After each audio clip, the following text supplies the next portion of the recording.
Hello students, how are you? Okay class 8th, let's सी।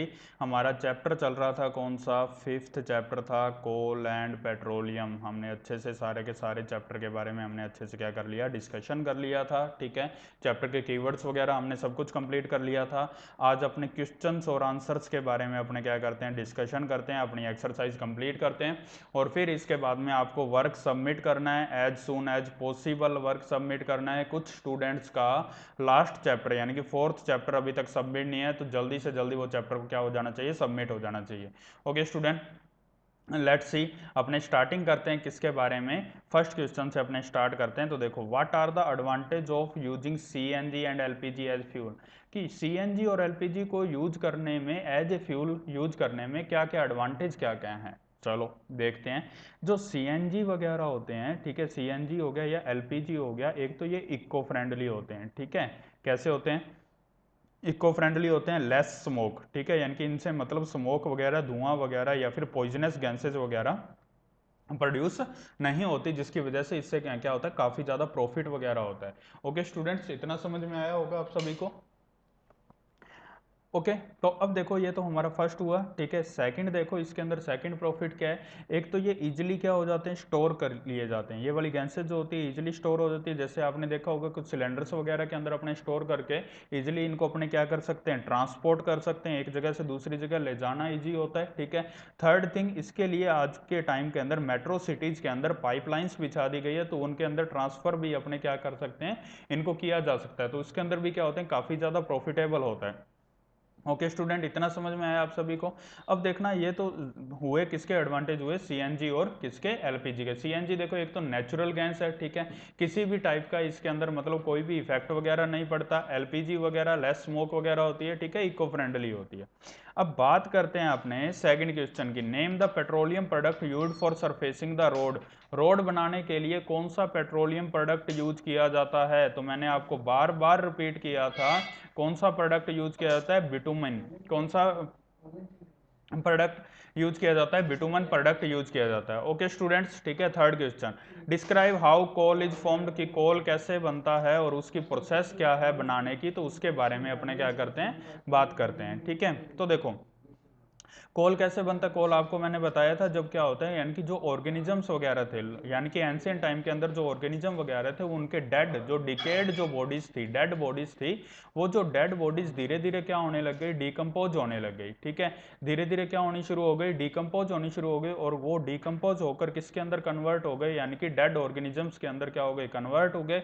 और वो धीरे धीरे due to high pressure and high temperature की वजह से वो क्या हो गया, due to high pressure and high temperature की वजह से जो ऑर्गेनिजम्स वगैरह थी, जो डेड बॉडीज थी, ठीक है, वो सारी की सारी किस में कन्वर्ट हो गई, गोल की फॉर्म में कन्वर्ट हो गई। और ये मैंने आपको बताया था, ये किसके ऊपर होता है, सरफेस के ऊपर होता है। अगर सेम थिंग या सेम प्रोसेस अगर वाटर में होती है, तो उसकी वजह से क्या बनते हैं, पेट्रोलियम बनते हैं। Okay students, let's see, fill in the blanks के बारे में बात करते हैं। फॉसिल फ्यूल्स आर, कौन कौन से होते हैं, यानी कि देखो, कोल, पेट्रोलियम एंड नेचुरल गैस। ठीक है, तीन थिंग्स होती है, कोल, फॉसिल फ्यूल्स कौन कौन से होते हैं, पढ़े थे हमने, कोल, पेट्रोलियम और नेचुरल गैस। ओके स्टूडेंट्स, इतना समझ में आया क्या क्या था इसका, कोल, पेट्रोलियम और थर्ड कौन सा था, natural gas.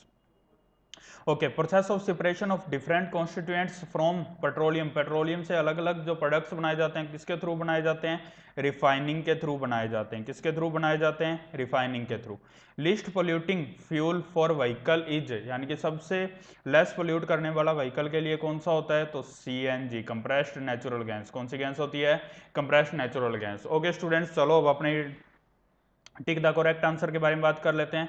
Fossil fuel can be made in laboratory. क्या फॉसिल फ्यूल को लेबोरेटरी में बनाया जाता है, नहीं, ये नेचुरली बनते हैं और इनको बनने में मिलियंस ऑफ ईयर्स लगते हैं। हमने देखा था कोल और पेट्रोलियम की जो फंक्शनिंग था। ठीक है, तो क्या ये सही है, नहीं, ये कैसा है, गलत है, फॉल्स है ये। ठीक है, CNG is more polluting fuel then petrol.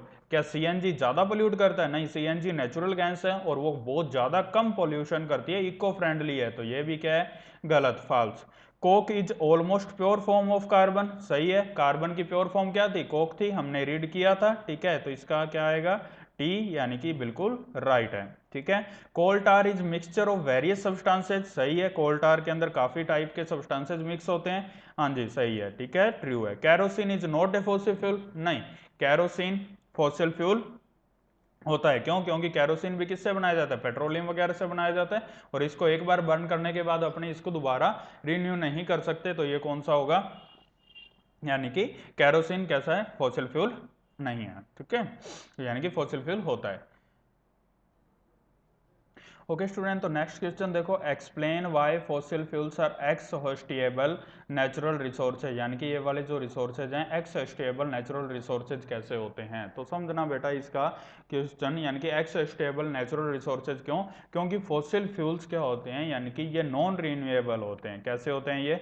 Non renewable होते हैं। एक बार हमने इसको बर्न कर लिया या फिर हमने एक बार इसमें से एनर्जी को कंज्यूम कर लिया, तो हम इसका दोबारा यूज नहीं कर सकते, हम इसका रीयूज नहीं कर सकते, या फिर हम इसको रीन्यू नहीं कर सकते, यानी कि एक बार अगर इसकी खपत हो गई तो हो गई, उसके बाद में हम इसका दोबारा यूज नहीं कर सकते, इसीलिए इसको क्या बोला जाता है? एक्सहॉस्टेबल नेचुरल रिसोर्सेज बोले जाते हैं, ठीक है। तो सिंपल सी बात यही हुई कि जो नेचुरल रिसोर्सेज होते हैं दो टाइप के अंदर होते हैं, ठीक है, एक तो इनहेक्सोस्टेबल होते हैं और एक इनहेक्सोस्टेबल होते हैं, ठीक है। एक्सोस्टेबल यानी कि जिनको एक बार यूज कर लिया उनको अपने दोबारा यूज नहीं कर पाएंगे, ठीक है, यानी कि वो क्या हो जाएंगे? खत्म हो जाएंगे हमारे नेचर से, यानी कि वो उनकी जो क्वांटिटी है वो लिमिटेड है, अगर अपने कंटिन्यू इसी टाइप के अंदर यूज करते रहे तो एक ना एक टाइम पर वो धीरे धीरे क्या हो जाएंगे? खत्म हो जाएंगे, ठीक है। कौन से? नॉन रिन्यूएबल, ठीक है, एक्सहॉस्टेबल नेचुरल रिसोर्सेज। फॉसिल फ्यूल के अंदर मेनली कौन कौन से आते हैं? कोल आ गया, पेट्रोलियम आ गया, नेचुरल गैस आ गया। अब पेट्रोलियम को एक बार हमने, पेट्रोल वगैरह डीजल वगैरह को एक बार हमने बर्न कर दिया तो क्या दोबारा यूज कर पाएंगे? क्या नहीं कर पाएंगे। सेम एज कोल के अंदर है, कोल को एक बार बर्न करके हमने एनर्जी को गेन कर लिया तो क्या हम दोबारा यूज कर पाएंगे? नहीं कर पाएंगे। Okay student, I hope so आपको समझ में आया होगा। Sixth question, next, describe the characteristics and usages of coke, कि कोक और कोक के क्या क्या यूज हैं और उसके क्या क्या करेक्टरिस्टिक्स हैं। ओके स्टूडेंट, तो इसका देखना कोक के क्या क्या करेक्टरिस्टिक्स होते हैं, क्या क्या यूज होते हैं। तो सबसे पहले अपने करेक्टरिस्टिक्स के बारे में बात करते हैं। फर्स्ट ध्यान में देना, ये कैसा होता है? टफ होता है, ठीक है, टफ यानी कि आप क्या बोल सकते हो? इसको हार्ड बोल सकते हो। सेकंड, ये कैसा होता है? ये पोरस होता है, ठीक है, पोरस होता है। थर्ड क्या होता है? ब्लैक कलर का होता है, ये कंप्लीटली ब्लैक कलर का होता है, ठीक है। Fourth, pure form of carbon, carbon की क्या होती है? प्योर फॉर्म ऑफ कार्बन, यानी कि ये कंप्लीटली किससे बना होता है? कार्बन का बना होता है, ठीक है। अब अपने इसके यूजेस की बात करते हैं, तो यूजेस फर्स्ट ध्यान में देना, यानी कि स्टील इंडस्ट्री के अंदर इसका यूज किया जाता है for the manufacturing of steel, steel बनाने के अंदर इसका काफ़ी ज़्यादा यूज होता है। और सेकेंड, एक्सट्रैक्शन ऑफ मेटल्स, यानी कि अलग अलग मेटल्स को एक्सट्रैक्ट करने के लिए, यानी कि उनकी प्योर फॉर्म के लाने के लिए इसका यूज किया जाता है, कोक का यूज किया जाता है, ठीक है। ओके स्टूडेंट, समझ में आया? करेक्ट क्या क्या है? टफ है, पोरस है, ब्लैक इन कलर है, प्योर फॉर्म ऑफ कार्बन है, ठीक है। एक्सट्रैक्शन ऑफ मेटल यानी कि यूजेज वगैरह, यानी कि मेटल वगैरह का एक्सट्रैक्शन यानी कि प्योर फॉर्म में लाने के लिए स्टील वगैरह के अंदर इसका क्या किया जाता है? यूज किया जाता है। Okay student, next question, explain the process of formation of petroleum, petroleum की फॉर्मेशन के बारे में रीड करते हैं कि पेट्रोलियम की फॉर्मेशन कैसे होती है। जब क्या होता है? डेड ऑर्गेनिज्म, किस टाइप के ऑर्गेनिज्म? Aquatic organism. एक्वेटिक कौन से होते हैं? जो कि वाटर के अंदर रहते हैं। ऐसे ऑर्गेनिज्म जो कि वाटर में रहते हैं उनको कौन से बोला जाते हैं? Aquatic organism. जब एक्वेटिक ऑर्गेनिज्म या फिर एक्वेटिक लिविंग ऑर्गेनिज्म कौन कौन से हो गए? यानी कि एक्वेटिक प्लांट्स हो गए और एक्वेटिक एनिमल्स हो गए, ठीक है। जब ये क्या हो जाते हैं? डेड हो जाते हैं। डेड होने की वजह से क्या हो जाता है? सी बेड पर गिर जाते हैं, ठीक है। और सी बेड पर कंटिन्यू सरफेसेज आने की वजह से, कंटिन्यू जैसे जैसे सरफेस आती जाएगी, ऊपर से वाटर का काफी ज्यादा प्रेशर होता है। तो जब इतना ज्यादा वाटर का प्रेशर होगा, दूसरी बात इतना ज्यादा सरफेस होगा, ठीक है, तो काफी ज्यादा सरफेस आने की वजह से, लेयर्स आने की वजह से, ऊपर इतना ज्यादा वाटर का होने की वजह से, due to high pressure and high temperature की वजह से एक इसमें कन्वर्ट हो जाता है, पेट्रोलियम में कन्वर्ट हो जाता है, और इसको बनने में मिलियंस ऑफ ईयर्स लगते हैं, ठीक है। ओके स्टूडेंट, ये तो किसकी थे? फॉर्मेशन ऑफ पेट्रोलियम, ठीक है। ऊपर हमने किसकी फॉर्मेशन के बारे में भी समझा था? कोल की फॉर्मेशन के बारे में भी समझा था। आई होप सो इतना समझ में आया होगा आप सभी। ओके स्टूडेंट, तो अपना लास्ट क्वेश्चन है, ठीक है, कौन सा 9th नंबर क्वेश्चन है, ठीक है। The flowing table shows the, ये अलग अलग दे रखे, आप इस क्वेश्चन को क्या कर सकते हो, स्किप भी कर सकते हो, ठीक है, तो कोई प्रॉब्लम नहीं है, ठीक है। आपके टोटल 8 क्वेश्चन है और आपके 8 क्वेश्चन का work as soon as possible क्या हो जाना चाहिए, सबमिट हो जाना चाहिए। सभी स्टूडेंट्स को वर्क कंप्लीट करना है और जल्दी से जल्दी अपना वर्क क्या कर दें, सबमिट कर दें। Thank you and have a nice day.